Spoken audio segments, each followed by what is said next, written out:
Ladies and gentlemen, welcome into the Duval Dive. Of course, I am Kyle Nass, a student of the game. And I'm Travis Holmes with BigCatCountry.com. And you listen to this thing on the Believe Podcast Network. But, folks, a favorite of ours to bring into the show. By the way, we are now both FFSN alums. I've seen you there on the Fan First Sports Network. Ben Troupe in the building doing your numerous bits of work. Thank you for coming in, my man. And listen, a little bit behind the curtain for you divers out there.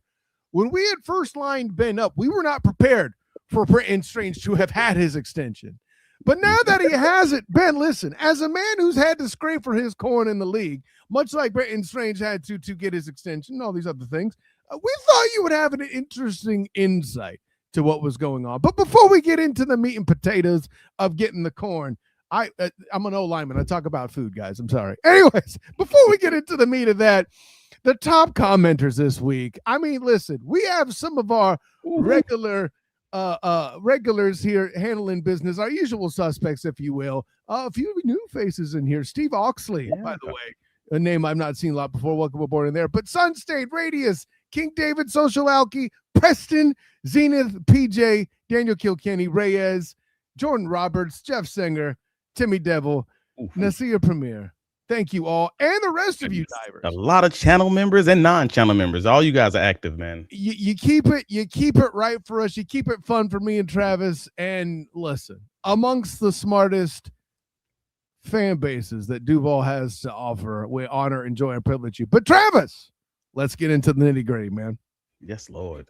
Man, thank you for joining, Ben. Bro, I mean, I love it anytime we have an opportunity to talk, and we're actually having a chance to deep dive into the tight end class with the former NFL tight end. Bro, let's just start off at the start. Like Brenton Strange, obviously, he got extended. We talked about this a year ago on the socials. We put out the clip from last year where you were talking about, Brenton, the possibility of him being able to step into that role and his dominance in blocking and how that kind of gave him a little bit of an edge. But we talked about it on Wednesday.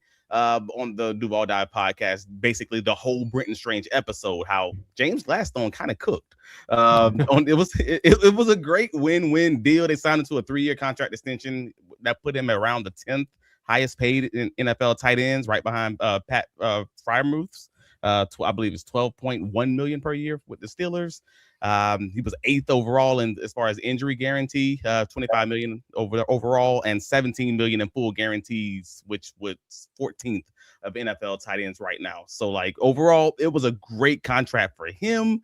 And overall, you kind of had your original curiosities, we'll call it, as far as the team moving on from Evan Ingram to moving to the Brenton Strange future. And I want to know, now that you've seen a season of production, where are you landing with him? How are you feeling now? I was happy for him. I think the thing about a player like Strange is, too often time for a player like him, he gets compared to those guys around him. Look at his offense. Look at the way they use him. What they need him for, he's more than suitable for what they're doing. And people look at the numbers, right? 46 catches, 540 yards. That's in an offense last year was trying to find itself. Now, when he settles in, man, you could double the numbers easy. I don't need a tight end to go for 1,000. If my tight end going for 1,000, my receiving core is not that good. And I ain't taking another way. Trey McBride, look at what he did. What did they do around him? I'll wait. You see, so when I got a tight end that's giving me 1,300, sorry, Marvin Harrison Jr. and company. Now, Kyle Pitts is a little bit different. I think Kyle Pitts benefited from a Drake London being hurt. They force feeding him. I think when you think about Strange, that's kind of where a tight end is. We are getting fascinated with these 80, 90 catch tight ends. Okay. I think he has that in him now. But I look at it like this. I want my tight end to be consistent game in and game out, in the blocking game and the passing game.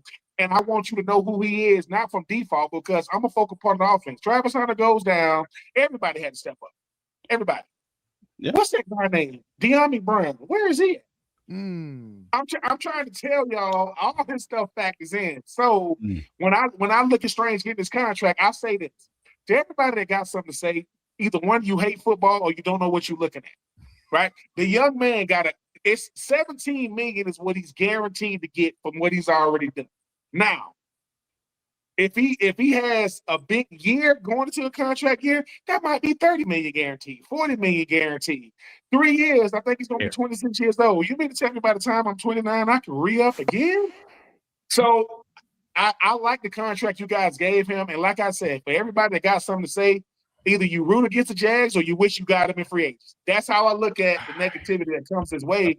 Good player, man. And he hasn't even shown his best yet, but nothing screams I appreciate you more than contract extensions. You give me a contract extension.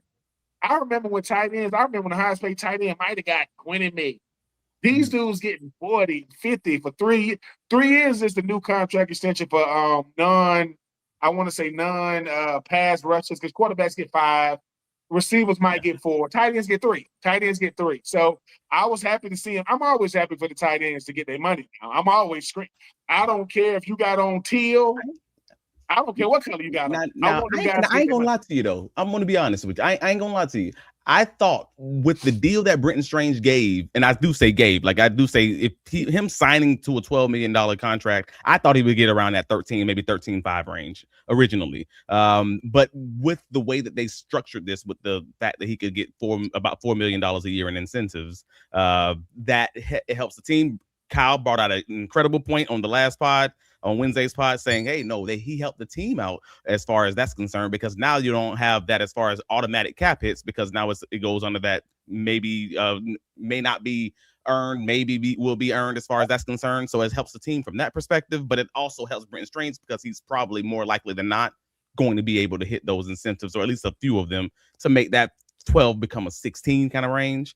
So overall, it helps both the team and it helps him. But I'm just looking at it like, dude, you're not wrong that if he hits the market, this is an easy conversation. Like if he hits the market, everyone on the market is going to sign him, especially with the new fascination on tight end usage in the NFL these days. Yeah. So I'm with you there overall, but I just thought it was like, all right, I see what you guys are doing. This is great. And they were very inconsistent without him. They were 2-3 when getting games that he didn't finish the games. And we talked about it on Wednesday. They were 11-1 in games where he finished the games. Like, it's night and day, his usage. I believe we said it was an 8-point difference, 30 points per game versus 22 points per game.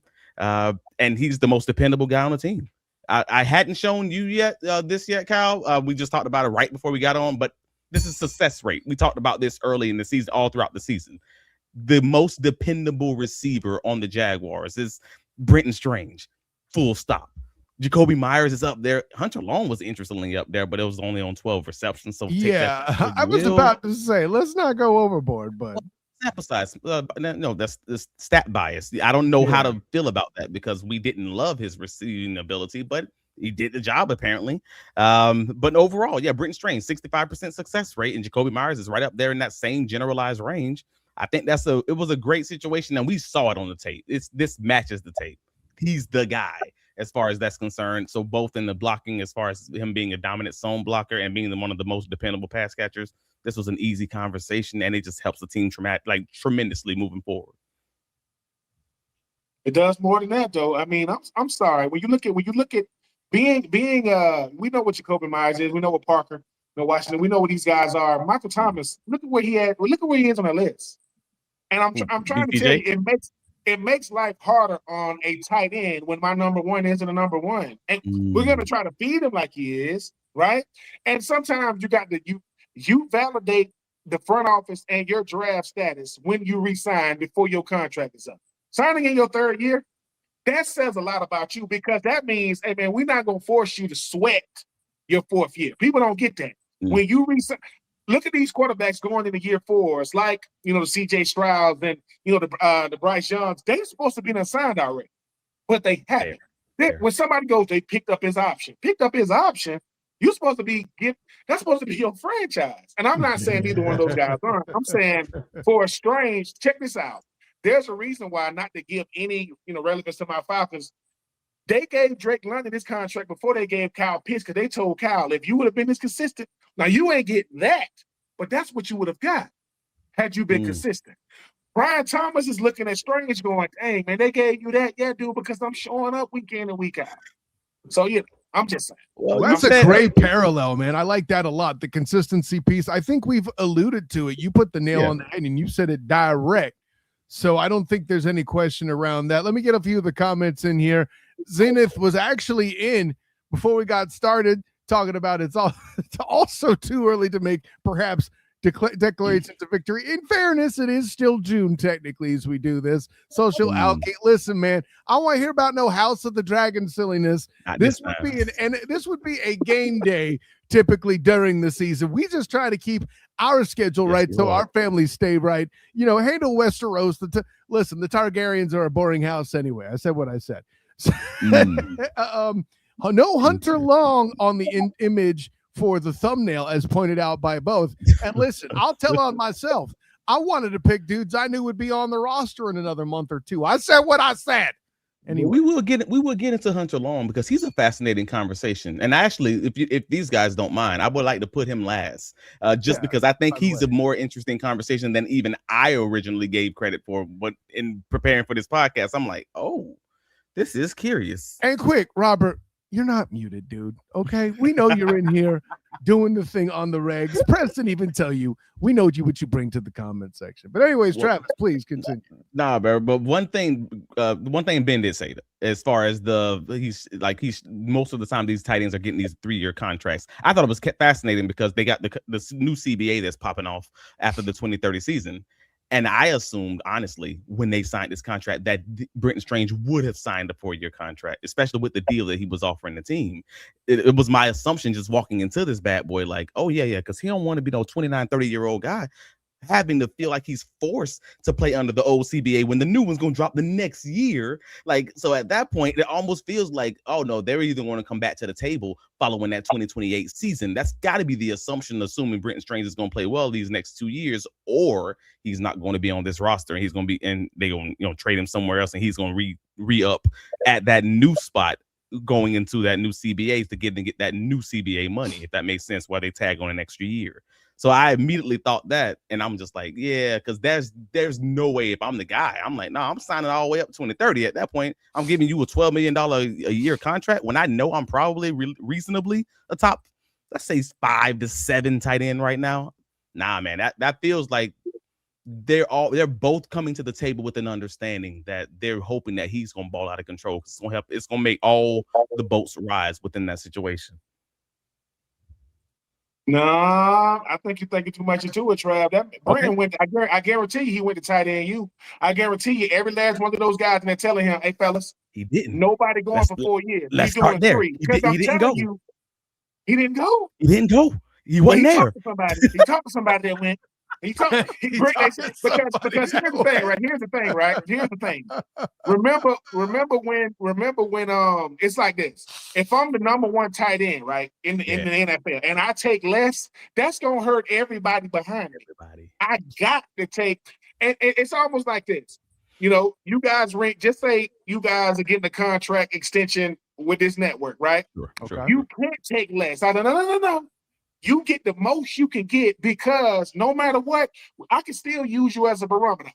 Listen, I'm not as good as Trav knows. I'm not as good as y'all, but I can say, somebody got to say, what can a podcast get? So I got to show them a number.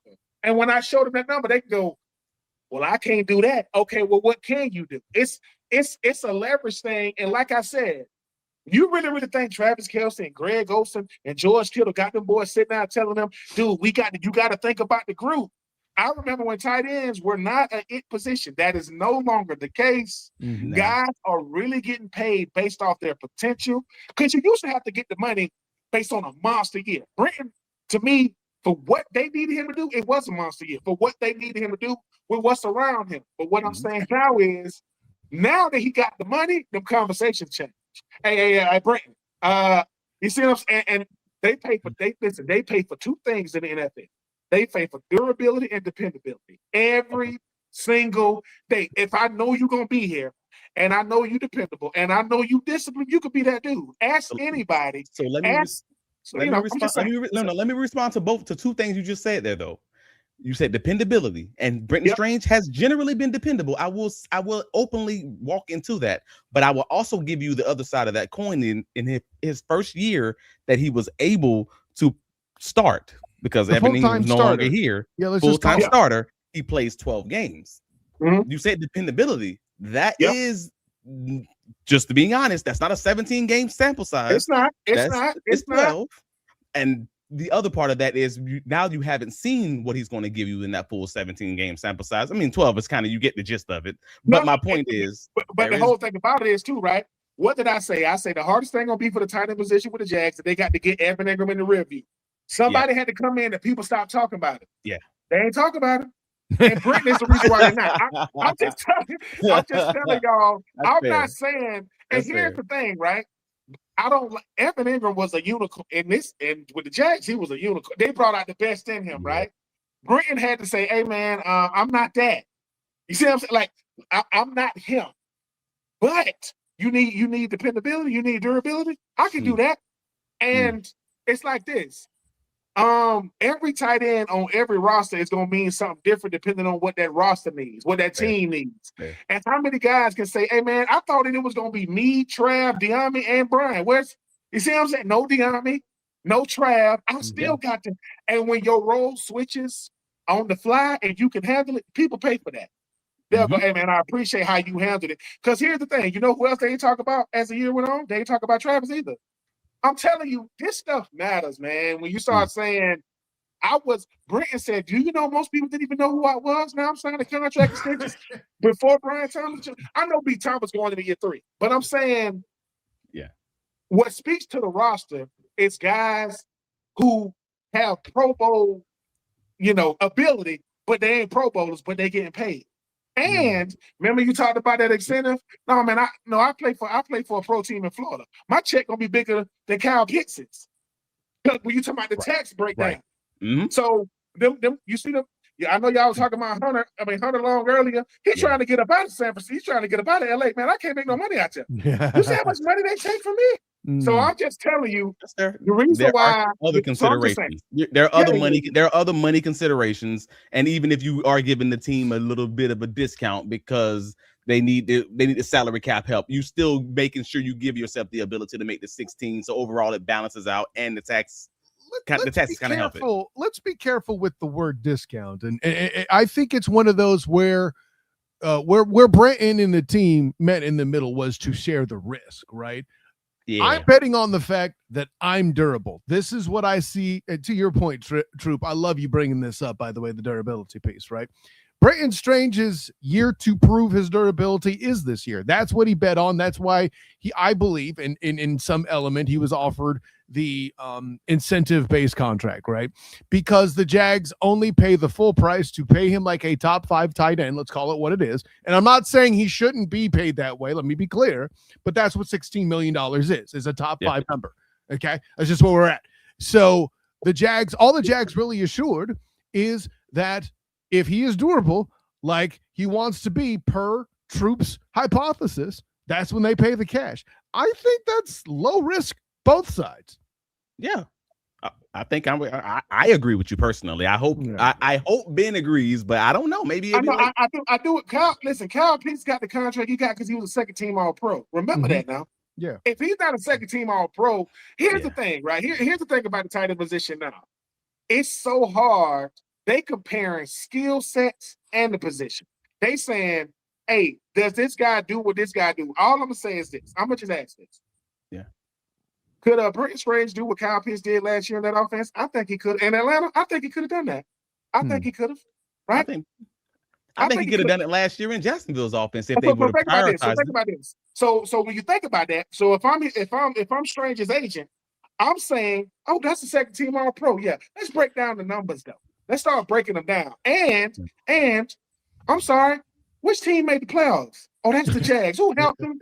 All this stuff matters. Yeah, and when they start saying, okay, Drake London went down, right? Kyle Pitts played better. Well, Brenton had to deal with the fact that De'Ami Brown didn't show up and Travis went down. And this stuff matters on a roster because what happens is usually if 2 of your guys go down, that means that they're gonna throw me the ball more. But this is what Brenton Strange really did. I said this in the clip. They are winning because of him, not in spite of him. Right. They win because of him. He's not the sole reason why. But when you start saying tight ends, check, They're not a weak link. They're not just out there to make it 11 on 11. And so you gave him $17 million fully guaranteed with a possibility of more than that. And you know what, Brenton, look, he went and said, what did Kyle Pitts do last year? I mean, he had that. So going into 3 years from now, he's going to sign a big 1 year deal. I don't want to sign anything for that new money here. Because I'm going to take a discount no matter what. But if you are Brenton Strange, I will say this. I get a contract extension before I turn 30 years old. I'm making good money. My base, is 11, 12 mil, and I got a chance to make 16.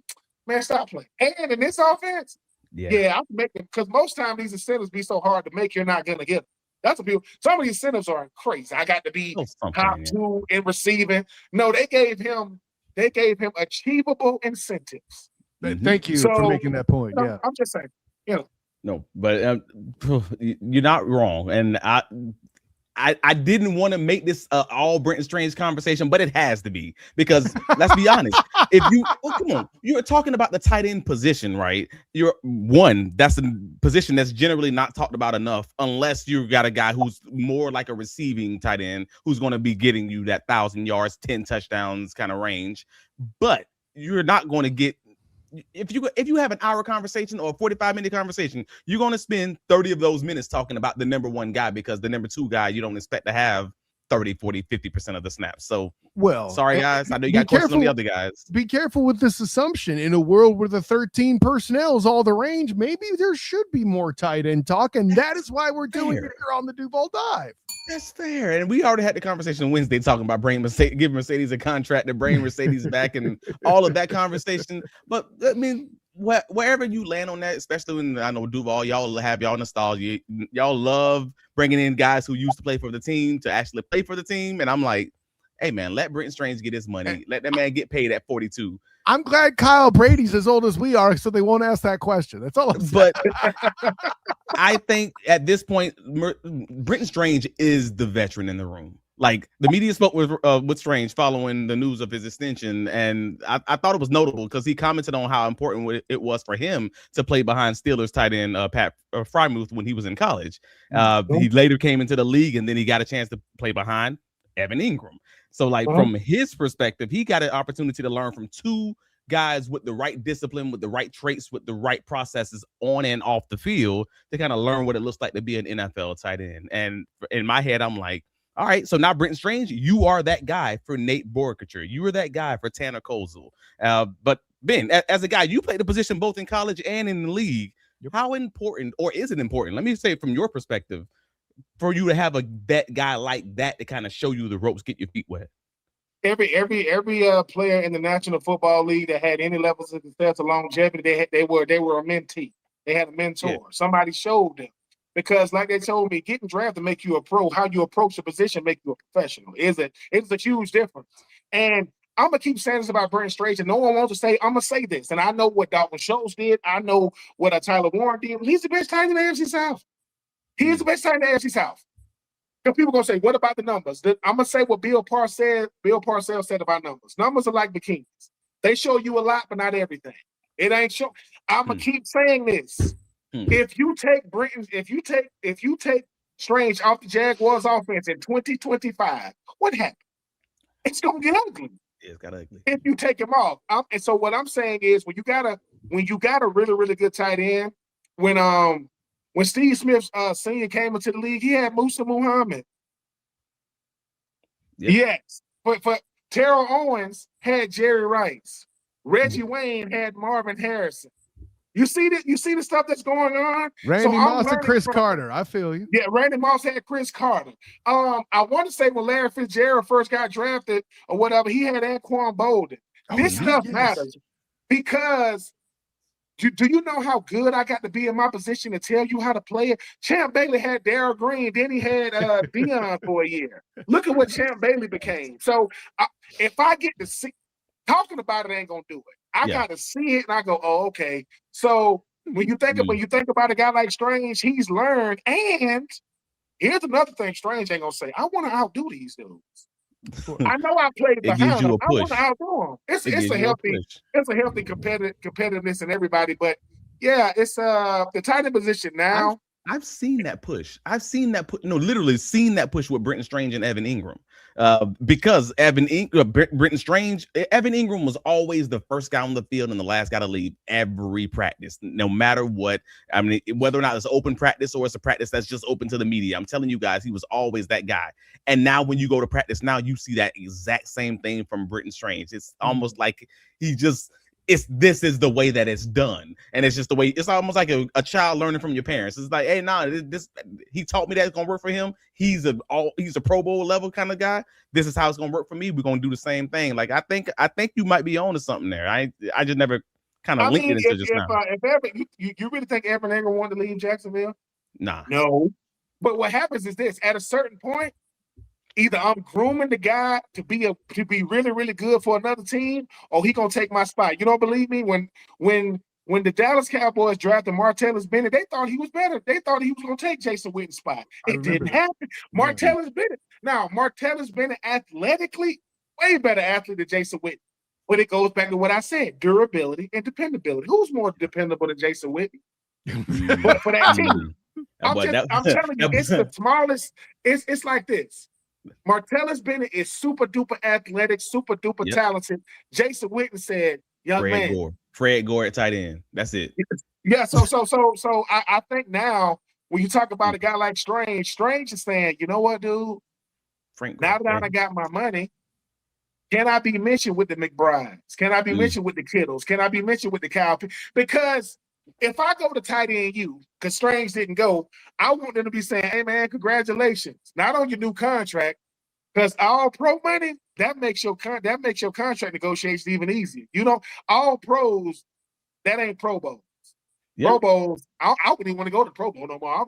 I don't know what that is. I mean, that's flag football. I mean, they might as well let guys that don't get a lot of burn go out. At least they want to play football. But I was happy that because guess what Strange represents? Strange represents tight ends that ain't Pro Bowlers and all pros. That contract, them other tight ends going, thank you, Brenton. Because you got to know what I'm capable of getting outside of the $30 and $40 million. Everybody ain't gonna get that. But I'm averaging what, 11, 12 million a year? I can do that. That's my base. Yeah. I think I don't know if he married or not, but if he got a lady, she like, yeah, we good, we straight. So you did mention like what's next for him, like what's in store, what's the next stage for Brenton, and I mean they kind of both have said it. I say they being like Liam Cohen and both James Gladstone when they released their statements after he signed his extension. What was it? Cohen was saying as our offense continues to evolve, Brenton's role in the offense is going to evolve with it. Like he sets the tone as a run blocker, and he plays a huge role in our passing game as well. And they went on talking about his work ethic and his and core values and all of that. But we're excited to keep developing this offense with him as a main focal point. And for me, that sounds like all right, main focal point. I'm reading what they say, and that's to me sounds like all right. Maybe he can be a Kittle. Maybe he can be a Sam Laporta. Maybe he can be one of these guys that truly is able to kind of take over a game if you were to give him those opportunities to catch the ball. Because we said this last year. I know Kyle and I were on the pod multiple times. I'm like, this should have been a Brenton Strange game. Like we had that statement in multiple games where it's like, oh, they just didn't give him the targets that I thought he needed. Or otherwise he would have been looked upon like a Sam Laporta, like a Kittle, like one of those guys who can take the game over. They better give him the rock. I mean, I don't want to. If Liam Cohen is saying these things, Brenton is saying, all right, prove it. Because that's what they tell players, right? I got you that money and I go out there and prove it. Well, coach, you give me it's like this. If I go into a game knowing, and this is a high number, if I'm going to get 7 targets, I could drop 2, catch 5. What did I do with them 5? What if I catch all 7? And I want to broken up. Like I want 2 in the first, maybe 1 in the second. Give me like 2 in the third. I want to be a 4th quarter first down touchdown dude. I don't want first half killer and I get goals. You can throw me the ball in the second half. You know why a lot of veterans don't want to play in the preseason? Because the numbers don't count. I don't want to be balling in the preseason. That's something that count. I want to get out there when it counts. So, when I say mention in the same breath, this is what I mean. When you start talking about top 10 tight ends, okay, is he a top 10? Because top 10 means I could play for anybody. I could play for anybody in the league. It doesn't really matter 11 to 32. Those are good players. They good guys, right? But like I said, I asked you, Could Strange do what Kyle Pitts just did? You like, I thought he could deal with the Jaguars. Could he have done what Tyler Warren did? Yep. Could he have done what Dalton Schultz did? Yep. And anybody can do what, my Titans tight ends have done. Unfortunately. But I just felt that's Strange. When I look at him, this is what I see. The only way that somebody's better than him if they can do something he can't. All right. So I don't think tight ends. Let me stop you right there. Something he can't. So that's when we start getting into a different conversation, because now we can talk about where he can grow. Now the man said he's already getting paid. This is not a hit piece or whatever you want to call it. It's just saying, hey, now that he has the money with that money comes expectations of you not just doing what you've done, but doing better than what you've done and continuing to push the envelope and grow in that role, right? But throughout the last few weeks of this season, even before his extension, I had multiple conversations with multiple individuals, both in the media and out, that asked me on various different times, unprompted, did Brenton Strange struggle blocking in gap schemes last year? It wasn't even on my radar. I swear to you, I had this conversation at least 4 different times. And because we had a conversation on the pod here, just for anybody else listening who was maybe a new listener, we've been talking about this for a while now. Like, we're talking gap scheme, power rushes, counters, traps, ISO, pin and pulls, duo, etc. Like all those. We've thought for a while that the Jaguars were going to try to push to continue being like the Rams, which is more of a man gap run team versus a zones kind of team. It's just it gave it away based on the fact that they signed Patrick McCarry, they signed Chuma Adoga, they signed Fred Johnson earlier on. So in our heads, I'm like, all right, cool. That's what they want to be. Even if the signings don't match or they weren't successful, this seems to be the aim of what they're trying to be, right? Well, I thought it was interesting because I'm a cornerback guy. I know there's a lot of cornerbacks in the NFL who are incredible in zone coverage, but in a struggling man, or vice versa. So I'm wondering, is it kind of the same in the tight end position? Because I know it's a little bit like the same sometimes with the offensive line. And I'm just curious on your thoughts on that piece, though. It is. But here's the thing, right? The only reason why people gonna scrutinize you more is when you getting paid. You ain't on nobody's radar if you ain't making money yet. When you getting money, people want to say, okay, here's the thing, right? Do people really know how well Travis Kelce blocked? No, because that's how dominant he is as a pass catcher. I'm not saying he's a great pass. I'm not saying he's a big run block. Now, George Kittle is the blueprint, right? George Kittle, if he just got paid from his blocking, will still get the money that he gets. But here's the thing, right? I want you to look at some of these guys. Who does Travis Kelce? Who does George Kittle block for? Christian McCaffrey. And say what you want. Christian McCaffrey doing this now. Christian McCaffrey, right? George Kittle is a tight end blocking for him, right? I don't know. I know that Pacheco is no longer out there, with Kansas City. But Travis Kelce, when you need a play, everybody knows you're going to 87. Either he drop it or he does something crazy, right? Here's the thing about Strange. They're going to put you on ISOs, right? And you just got to not get dumb. I'm not saying he get dominated on those things, but just enough. When you become what he's become over the last year now, and I'm gonna tell you another reason why they're putting this on him too. Y'all did win the division last year, right? He was a piece. Now what they're really saying is, this is what they're really saying. Can Strange help us not go backwards? Can he help us not go backwards? Once you start winning the division and you were a focal point, when they nitpick how you're blocking, that's how much money you make. That's how big you are on the radar. Because I couldn't tell you how Tyler Warren, I don't know how good of a blocker he is, but I know his running back is really good. Yeah. Right? I don't know how good of a blocker Shannon Sharp was, but he had a 2,000-yard rusher. It's multiple things going on, though, because I think it's people trying to make sense of the Nate Boerkircher pick. That's a piece of it, because that causes consensus palooza around the NFL, that piece. So it's multiple things going on, because you got the PFF grades, you got the Jaguars talking about removing, quote unquote, removing the stink of the offense, which they mentioned as including the running game. So I just thought it was. You know why y'all pick shouldn't be a head scratcher. The biggest anomaly you've ever seen a tight end is Darnell Washington, and he plays tight end, by the way. Yeah, he got a contract extension too, didn't he? He got a contract extension, pretty nice one, like $10 million. And here's why. Value comes in different ways, people. It's not all the same. We trying to make it all look the same, right? It's not. Pat Frymuth didn't like when they drafted Darnell Washington. I bet you loving it now. I need two guys. Here's the thing, right? If Strange is asked to do everything when I'm a certain type of tight end, I need two guys. I need two. And I don't need two of the same guys. I need a Y and I need a U. And I need both to embrace it. You don't believe me? When I got drafted, I was a U tight end. They already had Aaron King. This been going on since tight end been in the league. Wow. I can't remember the tight end. Y'all didn't know that when Tony Gonzalez's whole career, he had another tight end that stuck his hand in the dirt. Because I forgot his name, but I know exactly what you're talking about. Dread. Yeah, he had braids in his hair, dreads in his hair. What I'm trying to tell y'all is this. We think that we could go, hey man, why would we go get another tight end? Because we want to have guys that are dependable. How you know they're dependable? We got one.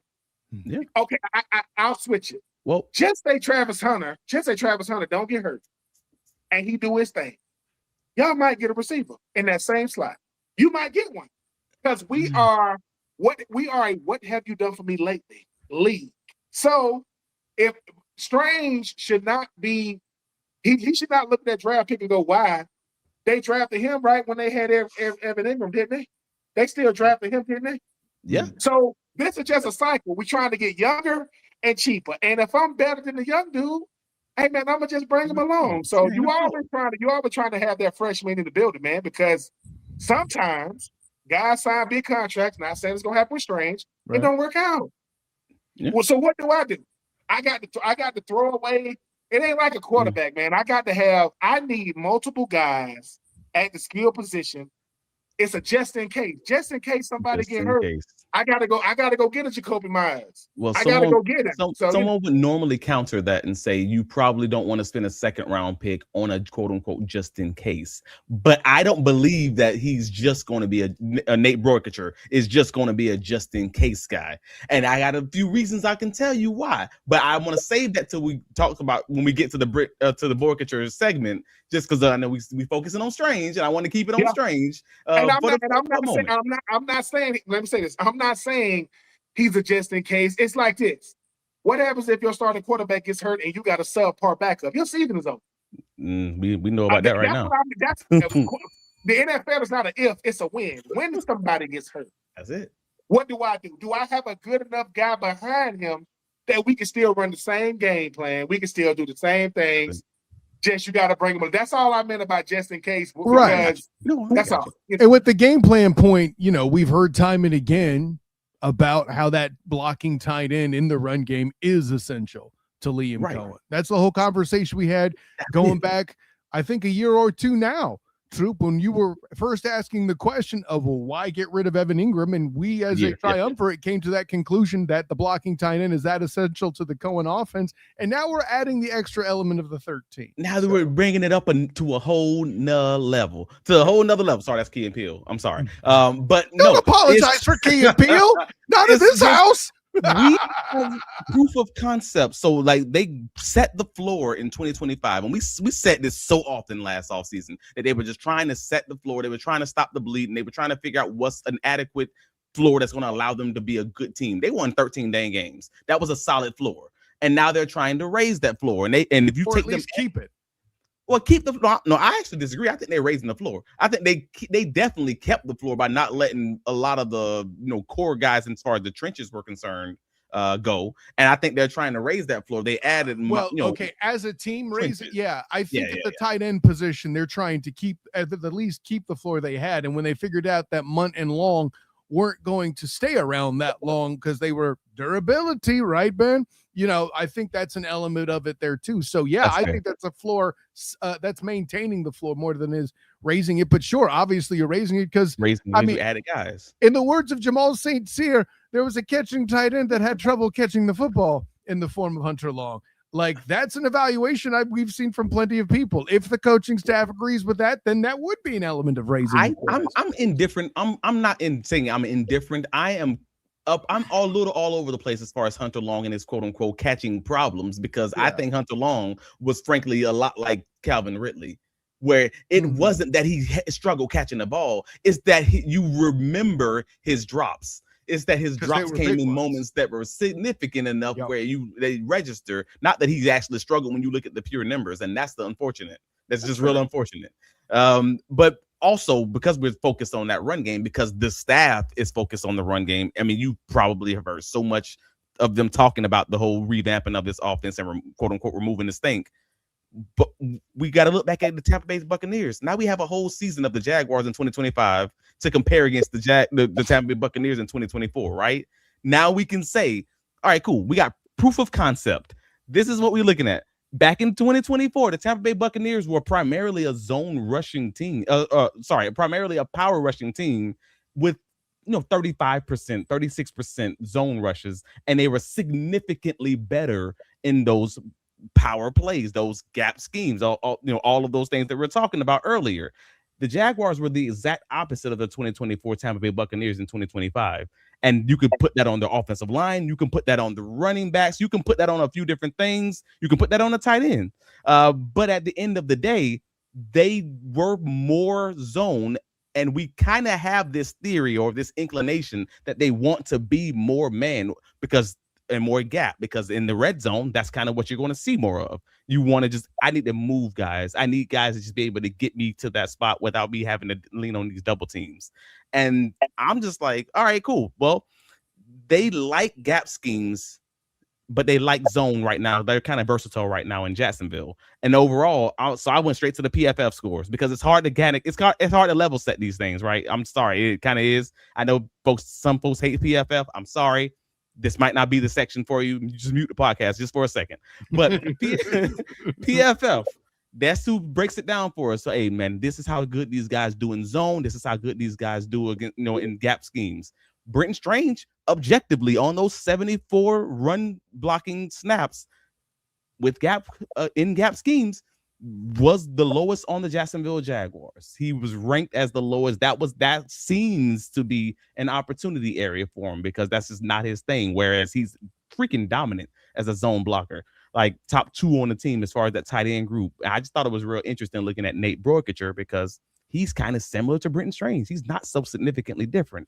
I don't think he's a replacement for Strange. I think he's just a level of a floor raiser for Johnny Munt, for Hunter Long, for those guys behind Strange, like you said, a different type of dude who you can put in that U spot versus having that's why I'm like, all right, it's a strange conversation that says, all right, a strange conversation. Sorry.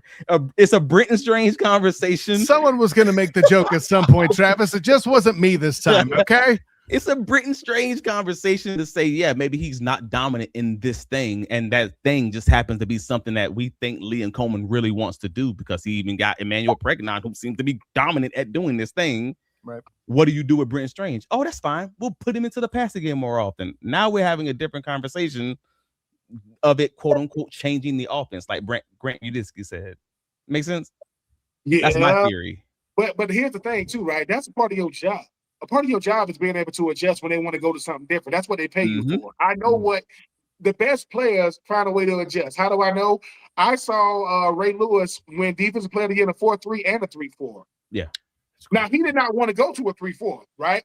But he goes, hey, Ray, when you buy in, that's the thing about football that no one wants to talk about. Okay, how can I get better at what I'm not good at? That's what practice is for. I ain't going to be sitting out here catching passes all day.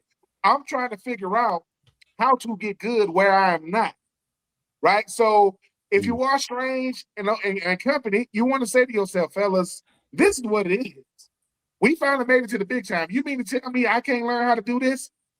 Once again, it's about being efficient and effective, not elite. George Kittle is elite, but I can still get it done. How do I get it done? How you get it done, Ben? Make sure my guy don't make the tackle. If my guy doesn't make the tackle, I got it done. I'm not going to be pancaking guys. I'm not, and I think that's the thing about football that people make more about it what it is.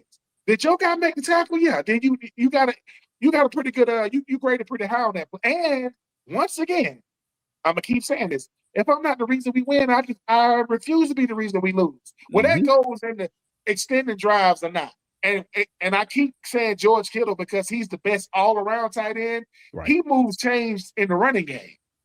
Yeah. What did we say? What did I say Evan Ingram was? I said Evan Ingram was a 2023 or 2024 version, right? Of Graham out of Miami. Really, really good pass catcher. Weak link in the run game. I can't, because it makes it easy to game plan you when you one dimensional. And Strange is not one dimensional. I said, think about this. I need you to work more of this. Because here's the thing. You know what else helped Kyle Pitts? Bijan Robinson. People stuff helps. When my running back is the first team all pro, I'm the tight end, right? Yeah. And I'm telling you, for a Strange and those guys, they have to just say, man, we all have to be good at this. That's not if Liam Cohen is saying, dude, my first year, man, we win 13 games. I got people get mad at reporters for congratulating me for winning 13 games. Right? I'm just saying, man. I think a tight end, if all the tight ends going to the tight end room saying, fella, this is what we got to get better at as a group. Yeah. I mean, listen, man, put it on your board. Everybody in sports got a chip on their shoulder. Coaches, players, assistant coaches, trainers. That's my chip. I want to be able to. And here's the thing, too. Gonna be a new running back room. Yep. Those guys gonna need you. Because Travis Etienne, Rodriguez is good in zone in gap schemes, boy.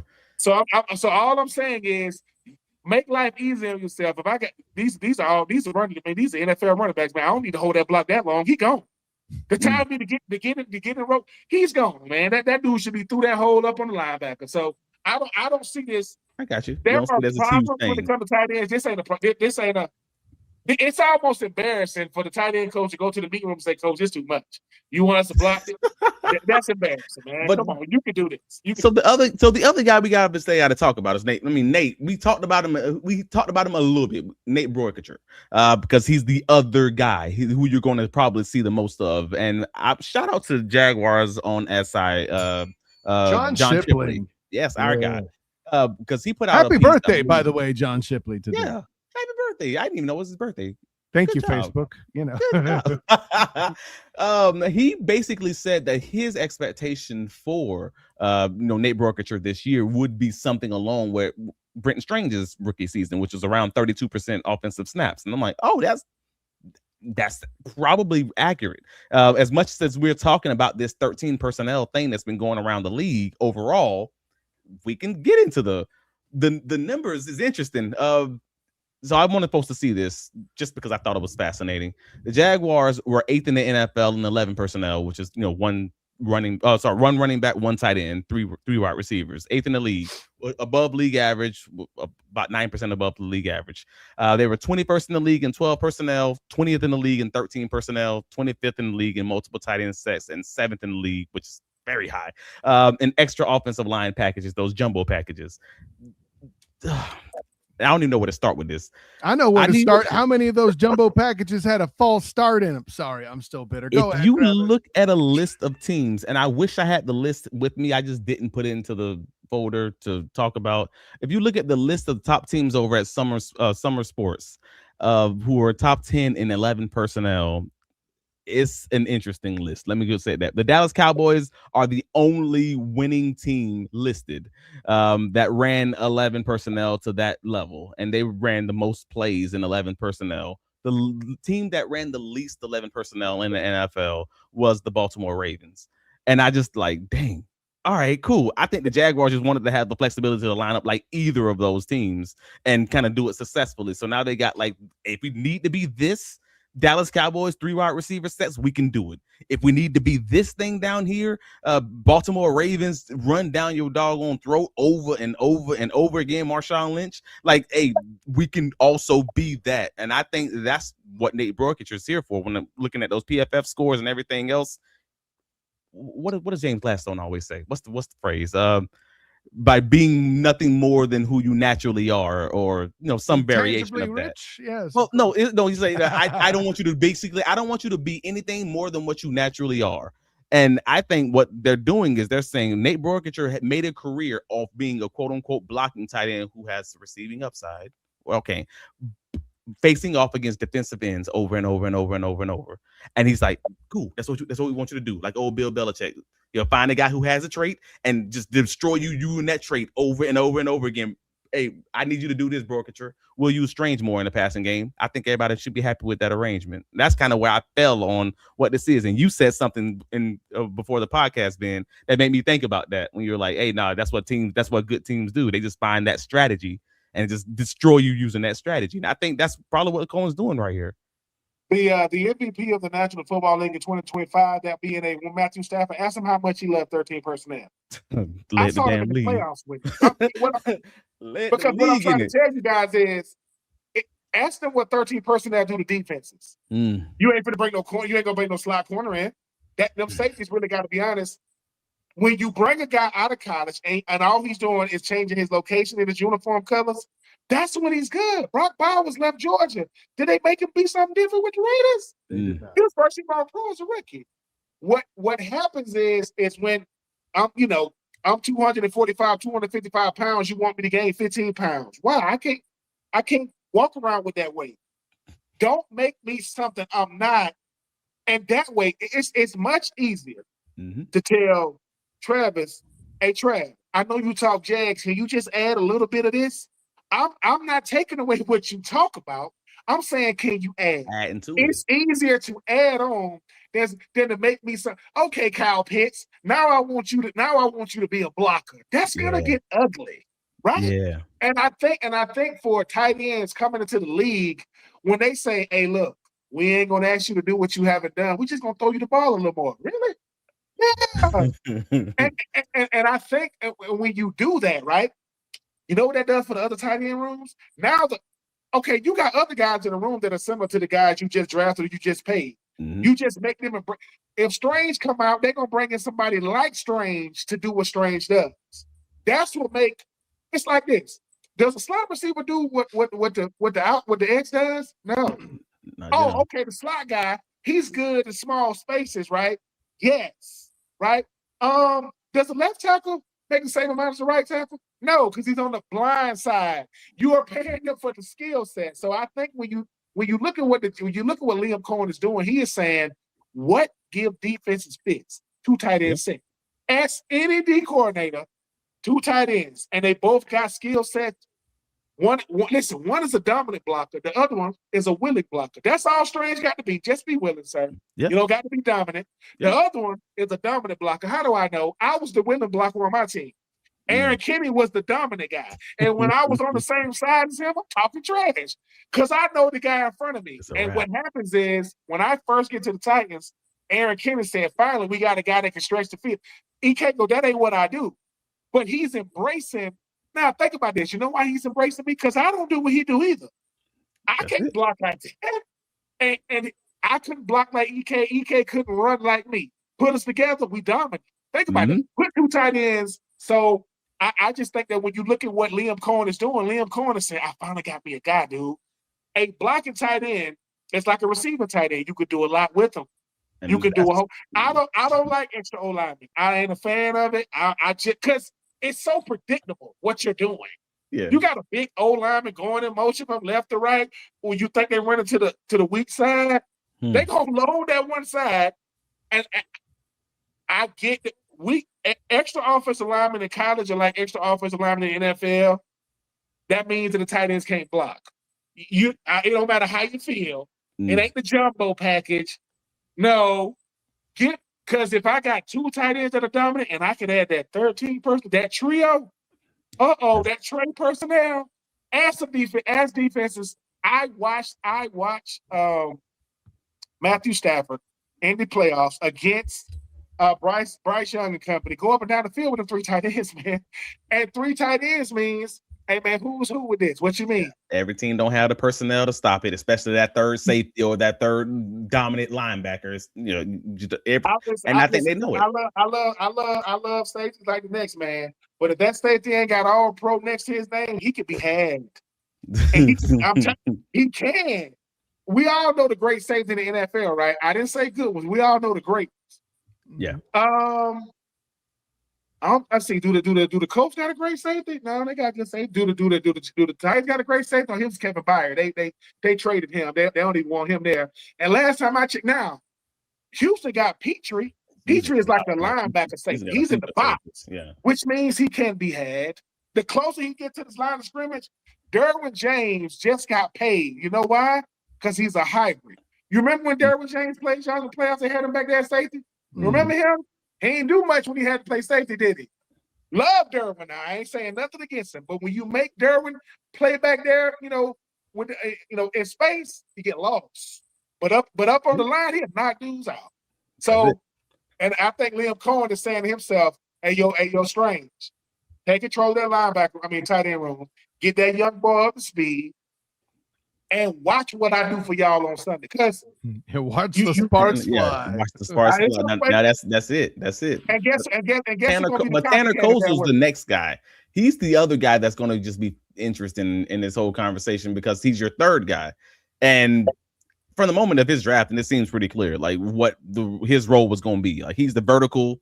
I don't want to say Evan Ingram type because that's not accurate. He's a different style of tight end. Like he's more vertical down the seams. He has a big, wingspan, red zone, high point like kind of guy. There we go. All right, Tanner Koziol, contested catch monster. He had 20 contested catches, which led FBS in 2025. Next closest guy had 12. Like from the moment that he was drafted, you knew who he was, and it's exactly who he's been all this offseason. I believe he had like 4 plays in a row. Four practices in a row where he beat mostly Ray Lane, but also I believe the other one was Antonio Johnson for catches in the contested catch kind of situation, red zone, whatever you want to call it. And overall, I'm just like, so we know who he's going to be. Like the advanced data, his college film, and now his NFL film all kind of line up. He's just going to be a guy who's going to have some time, but let's say maybe a year, maybe even 2 years to kind of develop as far as being that pass catcher, since folks keep having that same complaint last year that Hunter Long was inconsistent as far as a pass catcher. Now you have options. If Brenton Strange goes down, that's the guy who I look at to be the quote unquote contingency plan or option for that passing receiving style kind of position. Boerkircher, if he lands and ends up being a great receiving tight end, awesome. But if he's not, he's still going to be at your floor. He's going to be Luke Farrell, and that's still not a bad situation. It's just going to be bad for James Gladstone, I guess, because it still beats that. It still matches that blocking dominant, blocking willing concept. And I'm even going to throw in this when we see more of that 13, especially when you run it the way some stuff I've seen in some of the Bears tape. Yeah, I do watch occasional tape where they do one on one side and 2 on the other. Now teams, to Ben's point, will assume you're going to run the air quotes strong side, but in this piece, that strong side, when the defense cheats over, is just normal on my side where I'm playing on the left side of the offensive line. Pass me the beef, I get to eat. And I'm speaking from the perspective of the old lineman, if you don't mind me doing so in the room here. But that element too is just a whole other piece where now if you're putting out Nate Boerkircher, Nate Buttkicker, as the divers like to call him, Strange on one side, or actually I would imagine you combine the two rookies on one side and Strange isolated on the other. Now you have a very interesting choice for the defense to make. I think that's another element we got to think about. Fair, but I mean, last year, like Brenton, he missed 5 games. I'll make sure I get the numbers right. He missed 5 games, and in those 5 games, the other tight ends combined for 11 catches for 121 yards and no touchdowns. It's like two catches for 24 yards a game for the entire group. Meanwhile, Brenton Strange alone was 4 catches for 45 yards per game in all the other matchups. So like Koziol, obviously he's your break glass in case of emergency. At worst, that's what he is. Like even if they don't go heavy 13 personnel this season and it's more 12 personnel, all right, cool. He's still going to exist. Like he ain't leaving the roster, right? So he's still going to be there. That's your guy who gives you functional tight end receiving depth.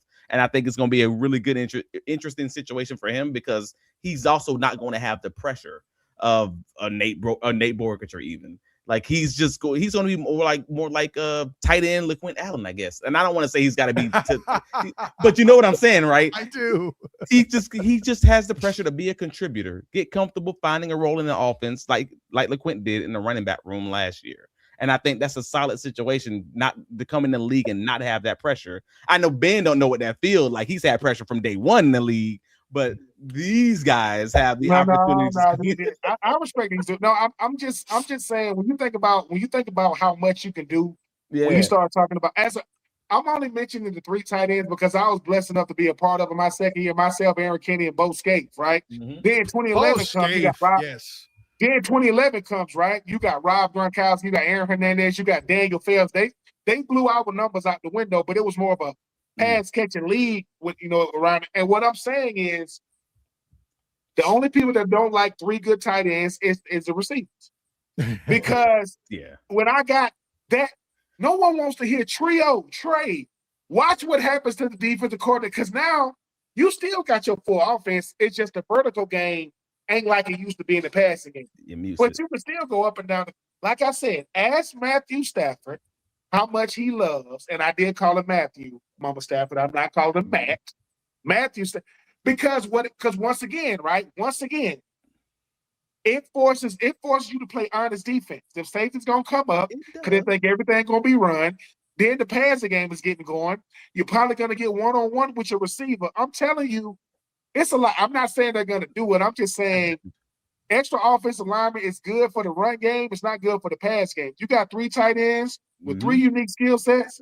You can deploy those guys, because, like I said, we did talk to the Believe in Rams guys multiple times last year, and they did mention Aaron Koziol and Tyler Dragon shouts. Yes, and they did mention that towards the end of the regular season, teams started keying in and getting a little better at defending that 13 personnel because the Rams were running it at a freaking 30% click. Or did they just play better teams? Like let's remember, one of the teams that they were battling was the Seattle Seahawks, who are uniquely designed to battle such a group. Let's be clear there.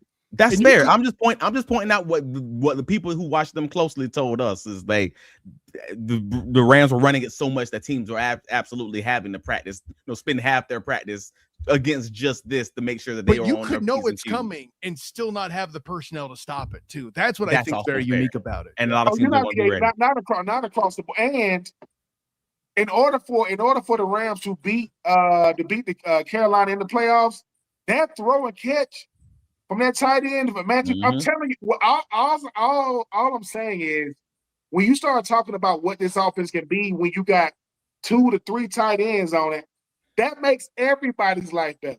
That's fair. Brian Thomas, you talk about Travis Hunter, if he's going to be playing offense, Parker Watch, it's going to make everybody life better, because once again, when the Wildcat was being done, by Miami and Ronnie Brown, who shut it down? The same team that it blew up on. When Bill Belichick is how it got started. And Bill Belichick shut it down because he can't have it on his resume. But look at how the Wildcat, everybody was trying to do it. I mean, Darren McFadden did it in Arkansas. You got Ronnie Brown doing it. You know how disrespectful it is to do a direct snap to the running back and he's throwing passes and all. So I'm just saying, the goal of every offense every year is to show growth. Hey, man, what can we do? Because they got a full year on us. We don't want to come out and look how we did in 2026 and 2025. Let's deploy some different looks, different schemes. That way, going into a game, I want to have a plethora of personnel groups, not looks. Give me personnel groups, because, look, I can run that backside go route at a tight end if I know he ain't getting the ball. I got it. If I'm just running through that near safety, that's understanding scheme. That's understanding he wasn't going to get the ball whether he weighed 250 or 200. Neither one of us getting the ball. So when you start talking about these tight ends, as long as the tight end don't come into the backfield like a fullback, I cannot stand it, because tight ends are not lead blockers. I'm going to keep saying it to the end. We disagree on it. It's so crazy. I'm about to disagree with an NFL tight end, but I'm disagreeing with the NFL tight end. Here's why. As a person that had to do it, quote, this is what I'm saying. I am 6'5". I'm going up against a linebacker that's 6 feet. He gonna knock my whole block off, because he hits people every day for a living like that. It's disrespectful of me to come up It's in the hole wearing number disrespectful. 84, and next thing you know, I'm decapitated because I'm going against, you know what I'm saying? All right. Mike Peterson was the linebacker when I played. Oh, Lord. So and Mike P, come on, man, you know I love you. That's when the whole Jaguars defense had dreads, unless there was some white guys out there. Everybody was dreaded up, right? That's when John Henderson got people slapping him before the game. That ain't good enough, Joe. Right beside Marcus Stroud. What? So what Deion Green, Georgia boy, by the way, you know, he went to Tennessee. He made the wrong decision in college, but you know, people do that. So I'm just saying, when it comes to the tight end position now, all I'm saying is you don't pay a thoroughbred that much money in Strange and don't let him out the stable on Sunday. You can't do that. And you don't draft the tight end second round for him to wear a ball cap. Tell him that doesn't happen, man. That doesn't happen.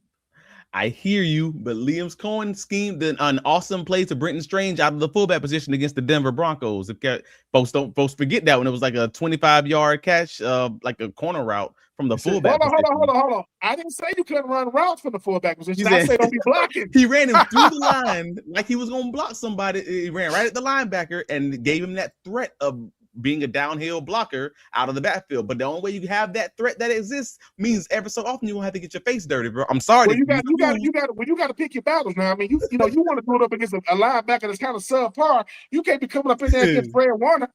That might be his last play. Well, no one said it was the Niner game. Let's be clear, Ben. Okay, you know. Now, granted. Hey, man. So Ben out there making business decisions. That's what I'm hearing. Ben is out there making business decisions. Well, we played. Listen, back in the day, we played the Tampa Bay Buccaneers down there in Tampa, and Eric Phillips that used to play safety for Georgia. He hit our full. He hit our fullback so hard, and I watched our fullback. He's trying his best to get off the ground. And then they go, "Hey, True, bro, I can see.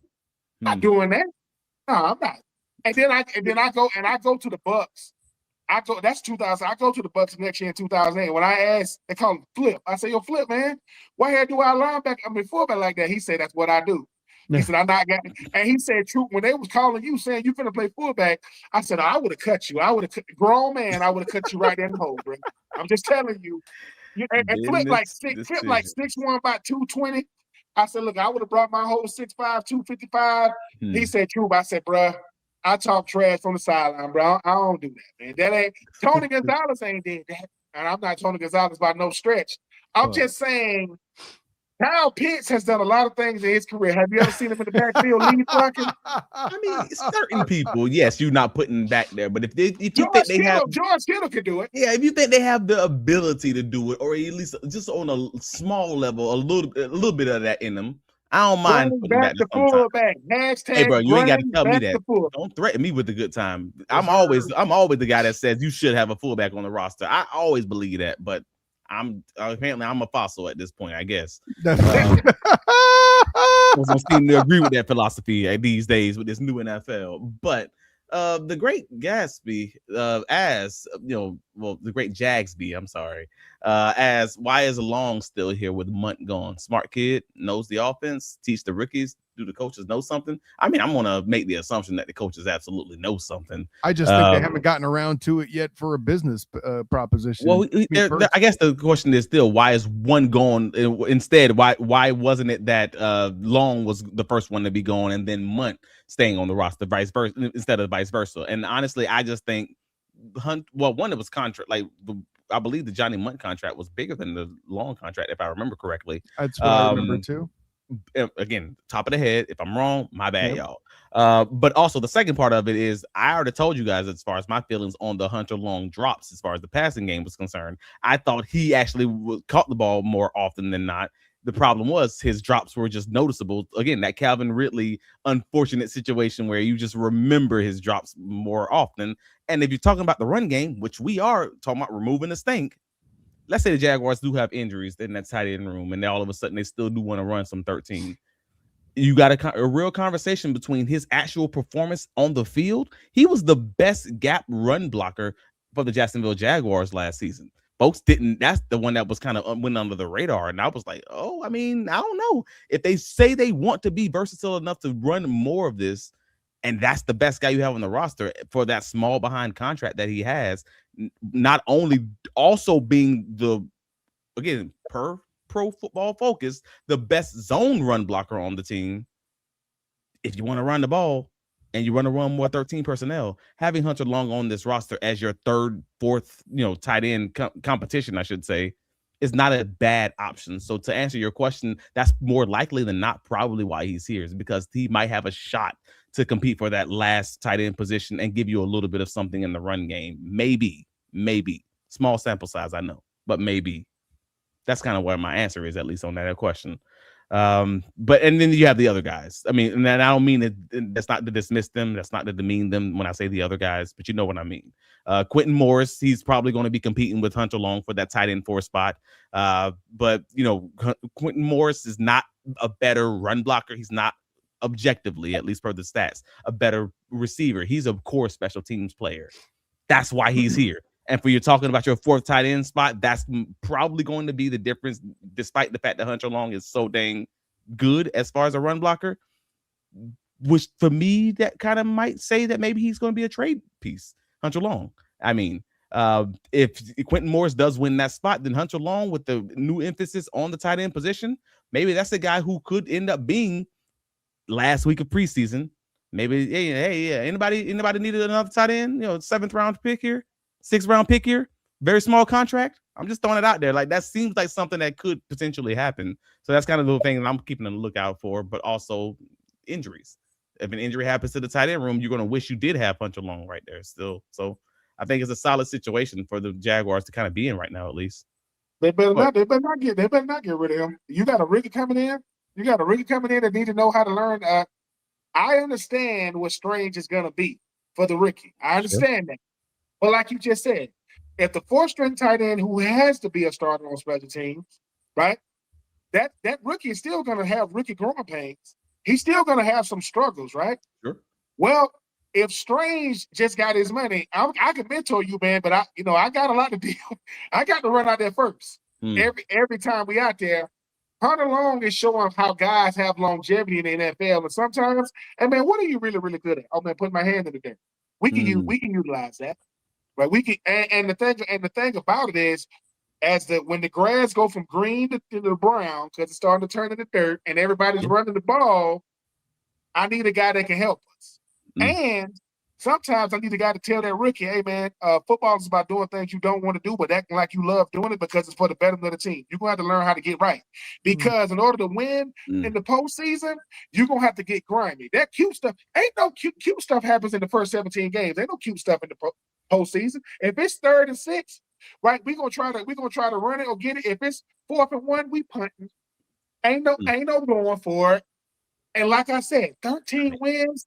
Liam Cohen, he ain't trying to 2 things. He ain't trying to go backwards and wins, and he ain't trying to go back to trying to be a wild card. Because then too many things got to go in your favor. Hunter Long got a job to make a team, and this is something that I really my 4th year with the Titans, because I had dealt with injuries so much. I'm on all the special teams. And I was loving it, by the way, because they had picked up my 4th-year option. I'm on kickoff return, punt return. Because here's another thing about Hunter Long that people won't say this. You have this thing called emergency plays. So just say I was the emergency defensive end if somebody get hurt. I was the emergency quarterback if all the quarterbacks got hurt. Now, I didn't know this well until, my 4th year. I'm not saying Hunter Long is going to be that, but there is no such thing as we don't got a plan. But sometimes you tell them to plan if it gets to that point. So if the young man understands that I'm not here to catch dominant, I'm here to be a run blocker. I'm a Renaissance man. I'm a jack of many trades. I'm a master of none.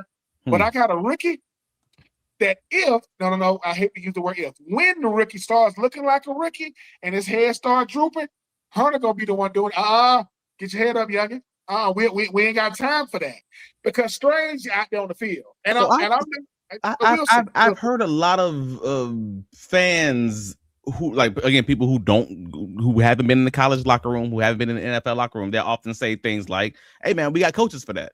You got coaches to tell them how to do it, right?" Like, what would your response be to that? Like, if you're saying that role has to belong to one of the veteran guys versus you, this is a professional job, and you have a coach that's should be telling you this exact same thing. Like, what's your response there then? Coaches don't play. Coaches don't play. Players make plays. Hunter's been out there doing it. Right there. Think about this for a second. Hunter is the Ricky's eyes. Hey, when you go back out there, see, my tight end coach can only tell me so much. He don't got to put his hand in the dirt, right? And let me tell you what Hunter is really there for. This rookie tight end, right?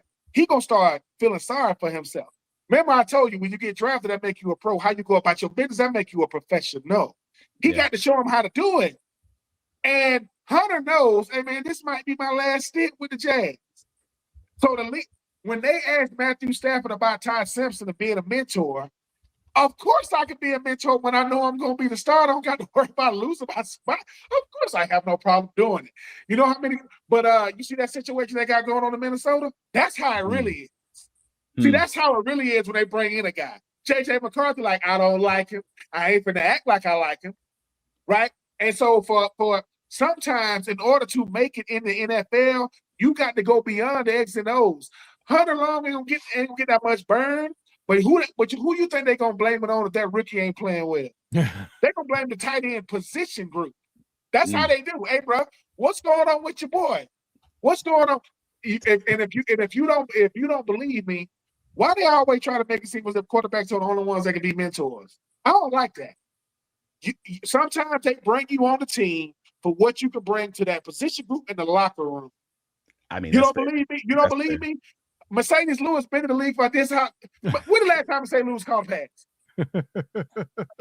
I mean, Mercedes is basically the Washington from the Steelers at this point. Like, he's all about that blocking, and that's okay. And he's been on every team in the NFC North except the Lions at this point, right? He's been on all of them. But what happens is, right? They look at what Mercedes does for a locker room. Remember. Hey, man, I got the post of the whole squad. Why? 20 years? Anything pro. Respect that man. I remember when he had his Pro Bowl season with the Jags. Right? Back when your production got you in the Pro Bowl, not your status, not your reputation. So out of that draft class, that 2006 draft class, he goes first round, and Maurice Jones-Drew goes second round, them two UCLA boys. Hey, and he's still doing it. I was born in 82, and Mercedes was born in 84, and he's still in the league. All I'm saying is, Hunter Long knows this. If I got to make the team, it's got to be two things: my production and my presence. My production when I'm out there, and my presence when it comes to that tight end room. Because if I didn't play well as a rookie, they ain't blaming my position coach. They blaming Aaron Kinney. He's out there with me. What you doing? And that's what I mean about being a professional, man. You got to. My rookie year, they asked me a question. Hey, Ben, you married? I'll go, no, I ain't married. You got any kids? I go, no, I ain't. I'm asking you a question. When I get done, my teammate yells across the locker room, yeah, you do got kids. Everybody in here kids, they're your kids. Every time you drop it, he's trying to let me know, hey, bro, you represent us. So that's the mentality. A coach can't help you do that. When your teammate look you in the face and go, boy, you better tighten up. I respect the coach. Anybody can coach the best players in the world. Yeah. And I'm not calling these coaches anybody. Everybody can't be the best player in the world. Like, represent that. Hunter Long is one of the best tight ends in the world because he's in the National Football League. Because last time I checked, we ain't got it overseas. And he's played for multiple teams. What would the best player in the world tell a player at his position who's a rookie? Because somebody did it for Hunter when he was a rookie. Somebody did for him. I got you. Then y'all say to Evan Ingram, they said the tight end that just got drafted by the Jags reminds him a lot of Brenton Strange when he got drafted with Evan Ingram. Yeah. And shout out to Shipley too. Shipley do an incredible job. I've been on with Shipley before. So all I'm saying is, when I go into training camp and I'm Hunter Long, you know what I'm thinking? When I get this rookie right, I don't got to worry about not making the roster. And you notice we ain't talking about Hunter on special teams. The fourth guy better be starting. Yeah, so, Quentin Morris is the special teams guy for sure. Yeah, Hunter Long is definitely not your special teams guy, but you're not wrong. Like you're not wrong. It's Brenton Strange had the ability to have these multiple other veteran dominant, not just veteran guys, but like good high level NFL talent veteran guys to show him the ropes.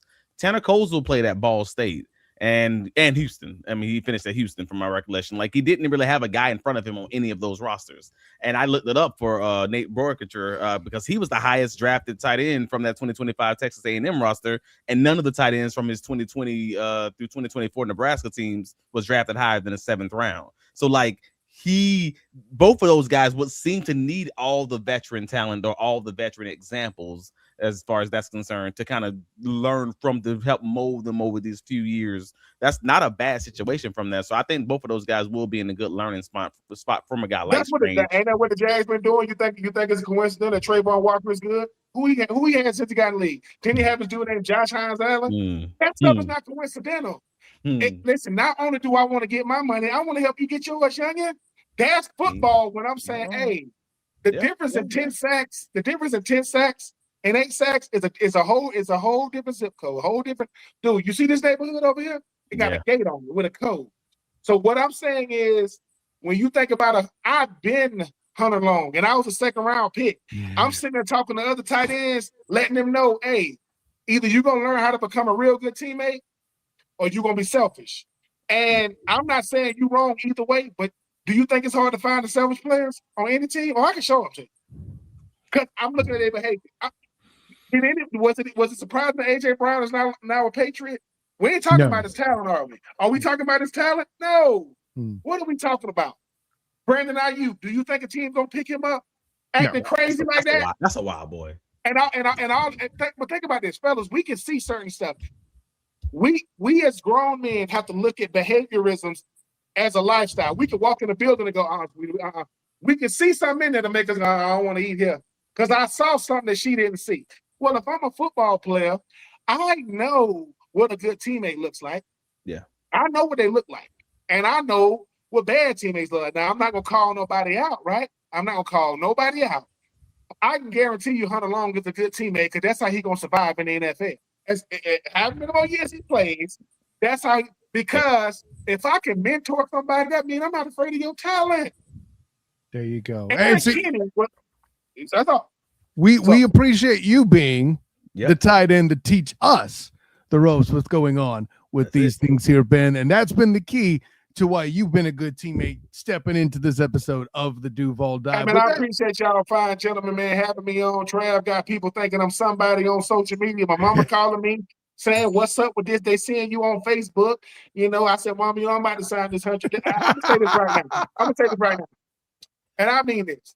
If somebody was crazy enough to give me $100 million, and I mean this to the core, if somebody gave me $100 million, do you know how many podcast people that I be rocking with? I'm saying, man, I got to shoot y'all something. Because I am not me without the people that help me do what I do. And I know people don't believe that. I said, listen, man, I said, look, man, I don't need a bunch of money. I don't need a bunch of nothing. But I said, but if you put me in front of you, I'm going to make you an ally, man. You know what I'm saying? I don't got a lot of enemies out here, man. And in this podcast content creation world, it ain't with so many of us, man. And I can't rock with everybody, and everybody don't rock with me. But if I rock with you, I rock with you the long way. Anytime you boys need me, man, I'm there.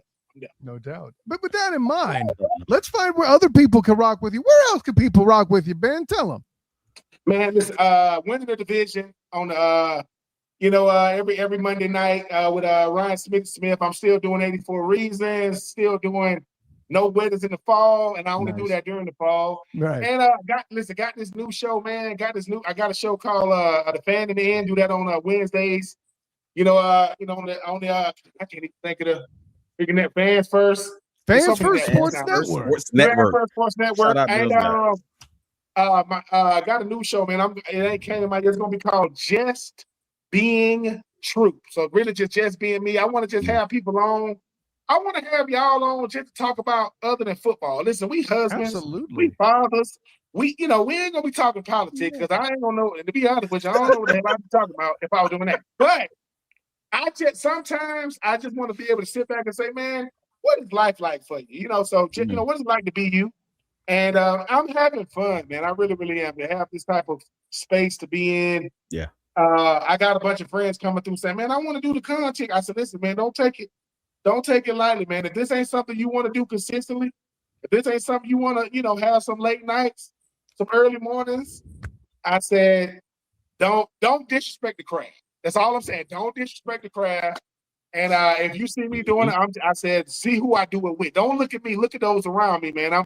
I'm like Stockton and Malone, man. I mean, I might not score every time, man, but I'm gonna get you more buckets than anybody else. But I enjoy it, man. I enjoy you guys having me on. And like I said, man, I'm just a country boy, man. Sweet tea and shade trees for life, man. You know, hats, beads, and V-neck tees. That's being true for life, man. No doubt. I love it. I want a V-neck T-shirt with that on it sometime. Travis T. Holmes, tell the world where you could be found. I mean, you guys already know I can be found on all the socials, Travis D. Holmes. You can find my writing covering the Jaguars, bigcatcountry.com. We always tell you guys, hey, if you don't read, if you do read, awesome, please click the link, save it as your favorites. If you don't read, hashtag click the link, support local journalism. Shout out to all the local journalists. We talked about John Shipley. We talked about, Jamal St. Cyr. It was all the people. And I'm not going to list them all. It's just way too many. But all the guys, all the frequent, and your PT phone home. Have your local librarian read Travis's latest Big Cat Country article if you can't read. We are here for hashtag click the link no matter what. And overall, if you're listening to us on the audio side, of course, please follow us. Please rate and review us. Help us there. If you're listening to us on the YouTube side, click that like button. Click that hype button, which again, I just learned about the hype button recently. It helps small content creators with less than 500,000 subscribers. So that helps us out tremendously. So overall, we love you guys in the comments. You guys have just been on freaking fire. And Ben, don't take offense if people tell you they want to do it. That just means you make it look easy. And that's just a compliment to you. I don't take offense. I just make sure. I think about y'all. I'll be trying to tell people, just don't disrespect the craft. That's all. If you don't respect the craft, be lazy and get in here and just pop off and think it's gonna be just. Nah. Plus, I mean, I came from the radio world, so I came to this podcast world because I did. If I had to come into this podcast world without radio, woo, man. But that's all I'm saying. I'm always thinking about gentlemen like fine gentlemen like yourself that's doing it, because everybody is saying, man, I got something to say, but can you say it consistently? Can you do it when you don't feel like doing it? On them late nights when, hey man, the show might have to go a little later tonight. We might have to start a little the audio ain't doing what you want to, when the internet ain't doing what you. I'm not talking about the Pat McAfee's of the world that got these $1 million studios. And that ain't what I'm saying. I'm saying, hey man, me and the missus, we might not be seeing eye to eye. I got to go jump on this show. And then I got to talk to her after the show is over. And she's like, I heard you having fun on the show. What you mean? Let them know. That's the real behind the scenes right there. He's keeping it too real right now. All right, cool. I don't laugh at documentaries, Ben Troupe. You can't bring that in here. Hold on now. Hey, listen, listen, don't let the missus hear fun on the screen. Don't let it get too long. She was like, yes. I thought you was, I want to kiki. I want to laugh. No, sweetie, it's and I ain't even got to the youngins. I ain't even got to the little ones. See, and I only work with people who I share the same personal life with.